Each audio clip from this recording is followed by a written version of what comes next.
अस्सलामुअलैकुम मोहतरम नाजरीन।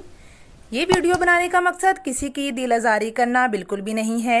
अगर आपको हमारी वीडियो पसंद आए तो वीडियो को लाइक करके चैनल को सब्सक्राइब लाजमी कर दें और वीडियो को एंड तक लाजमी देखें।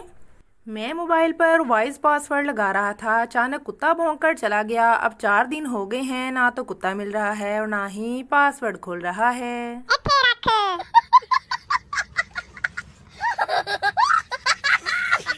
एक पठान ने खरबूजों की रेडी लगा ली। शाम के 4 बज गए लेकिन एक भी ग्राहक नहीं आया और खरबूजे गर्मी की वजह से सुकड़ गए।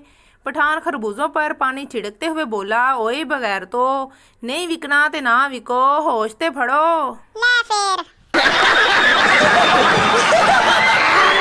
शोहर बीवी से मेरी कमीज उल्टी करके इस्त्री करना। 1 घंटे बाद शोहर ने पूछा, मेरी कमीज इस्त्री हो गई?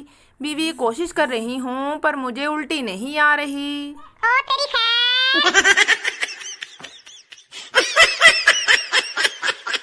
एक पठान के अंदर जिन चला गया। 3 दिन के बाद जिन खुद एक आलिम के पास गया। जिन ने कहा, मौलाना साहिब, खुदा के लिए मुझे बाहर निकाल लो, नहीं तो मैं नस्वार खा खा के पागल हो जाना है। हाय ओए रब्बा।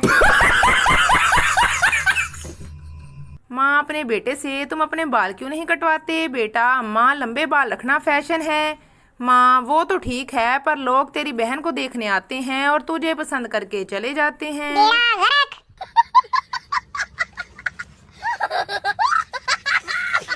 तीन सरदार कहीं जा रहे थे। उन्होंने रास्ते में एक मुर्गा देखा। तीनों में बहस शुरू हो गई। एक बोला ये मुर्गा है, दूसरा बोला ये मुर्गी है, तीसरा बोला ऐसा करते हैं, इसको पत्थर मारते हैं, अगर भागा तो मुर्गा, अगर भागी तो मुर्गी। प्रोग्राम पे बढ़ गया।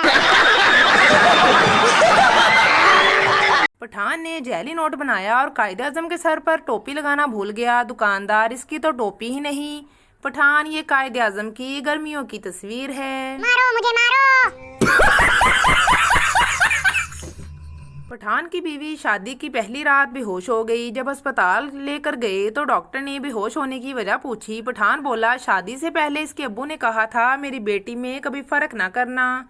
मैं नस्वार मुंह में रख रहा था तो इसे भी रख दी। हम जुबान का पक्का है। Oh my God!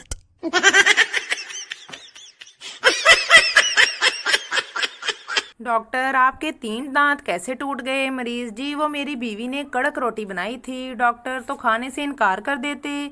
मरीज, जी वो ही तो किया था। ले फिर।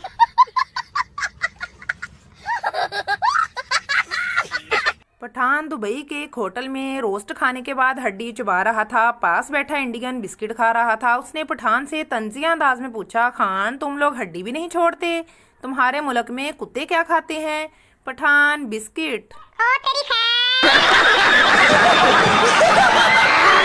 एक सरदार को उसका सर मार रहा था। आदमी, बेचारे को क्यों मार रहे हो? सर, इसकी बीवी ने इसको अस्पताल में मैसेज किया कि तुम बाप बन गए हो। इस कमीने ने अपने सारे दोस्तों को मैसेज फॉरवर्ड कर दिया। मारो मुझे मारो।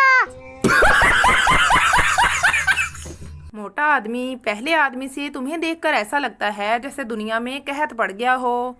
पतला आदमी, और तुम्हें देखकर ऐसा लगता है जैसे ये कहत तुम्हारी वजह से ही पड़ा हो।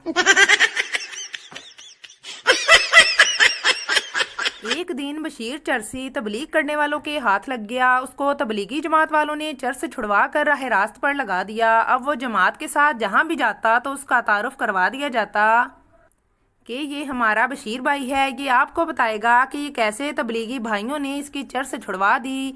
तबलीगी दोस्तों ने एक दिन उसका तारुफ करवाया कि बशीर भाई, इन मुसलमानों को बताओ कि कैसे तुमने तबलीगी जमात से मुतासिर होकर अपनी चर्च छोड़ दी। बस फिर बशीर रोते हुए बोला, अल्हम्दुलिल्लाह, अल्लाह पाक ने मेरा बहुत पर्दा रखा हुआ था, लेकिन अचानक मुझे ये तबलीगी भाई मिल गए। खुदा की कसम, इतना तो मैं चर्च पीते हुए बदनाम नहीं हुआ था जितना मैं चर्च छोड़ के हो रहा हूँ। प्रोग्राम पे बढ़ गया। रुखसती के बाद दुल्हा और दुल्हन की गाड़ी चली ही थी कि दुल्हन लहंगा संभालते हुए बाहर निकली और माँ बाप की तरफ दौड़ी। हर आंख नम थी। लड़की को देखा, यहाँ तक दूल्हे की भी आंसू निकल आए। बाप ने पूछा, बेटी क्या हुआ? दुल्हन ने सर झुकाया और बोली, अब्बू, मोबाइल का चार्जर भूल गई हूँ।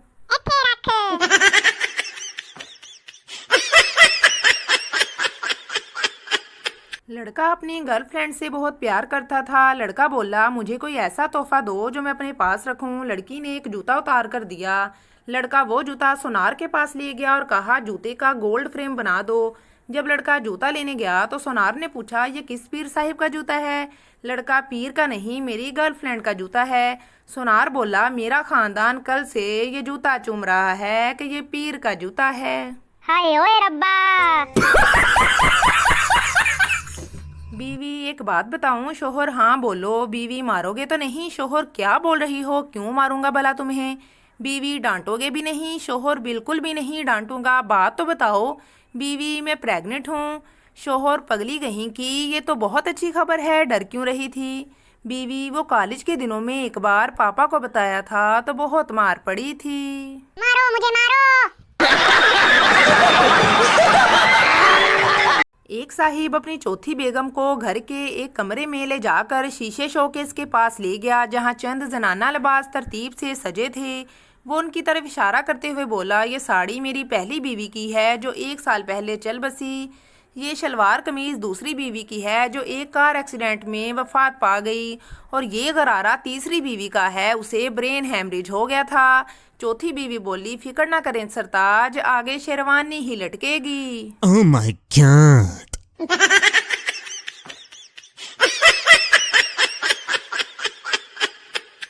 लड़की, मलंग जी, मेरा बच्चा नहीं हो रहा। मलंग, तेरे शोहर में कोई मसला है? लड़की गुस्से से, शोहर में तो मसला हो सकता है, पूरे मोहल्ले में तो नहीं है ना? इत्थे रख। पायलट जहाज के टेक ऑफ कर जाने के बाद माइक पर मुसाफिरों से बात कर रहा होता है। जहाज उस वक्त 28,000 फीट की बुलंदी पर परवाज कर रहा है। मैं उम्मीद करता हूँ कि आपका सफ़र खुशगवार। अचानक पायलट ज़ोर ज़ोर से चीखने लगता है, ओह जल गई जल गई। थोड़ी देर के लिए हर तरफ भयानक खामोशी छा जाती है। अचानक पायलट फिर से माइक पर बोलता है, माफ़ कीजिएगा, गरम गरम कॉफ़ी मेरी पैंट पर गिर गई थी। आप मेरी पैंट देख सकते हैं। इतने में एक मुसाफिर चिल्ला कर कहता है, हरामदिया, पहला इत्थे आके साड़ियाँ पैंटां ते वेख ला।